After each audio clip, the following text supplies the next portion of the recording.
দেখো বন্ধুরা, আমাদের দাদা গাছে উঠছেন রস পাড়ার জন্য। রস একটা হাঁড়ি নামানো হবে, আবার হাঁড়িটাকে কেটে পাড়া হবে নতুন করে। আর কি সুন্দর একটা স্টাইল দেখেছো, কাঁধে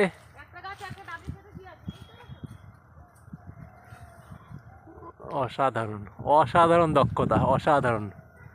এরকম দক্ষতা সচরাচর সবার হবে না। ও ফাইন, ঝুলিয়ে নিলেন, দেখলেন, কোনো অসুবিধাই হলো না।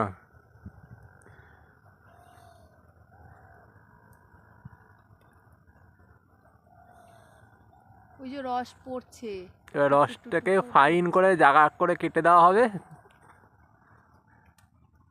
তাহলে রসটা বেরাবে।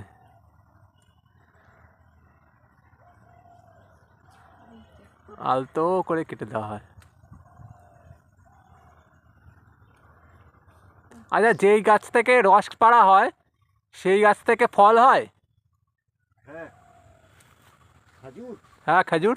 হ্যাঁ, খাজুরের গাছগুলো লাস্টে রস হয়।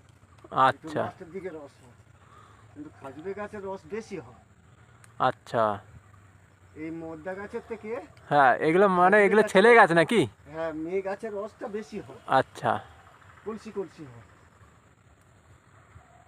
এই গাছ থেকে কত রস পাওয়া যায় তাও? এই গাছটাতে, হ্যাঁ, এই গাছটাতে এখন এক ভাঁড় হচ্ছে। কারণ দেখুন, প্রত্যেক দিন একবার করে হচ্ছে? হ্যাঁ, প্রত্যেকদিন এক ভাঁড় করে হচ্ছে। কারণ এক ভার মানে ওই এক কলসি।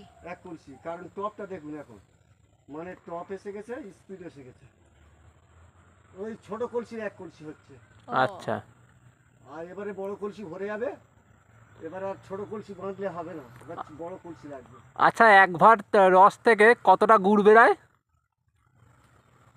কতটা গুড় বেরোবে? 300, 350, 250।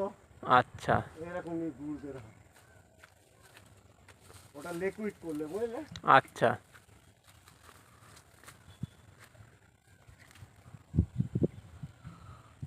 এইটার এতটা পর্যন্ত রস হবে।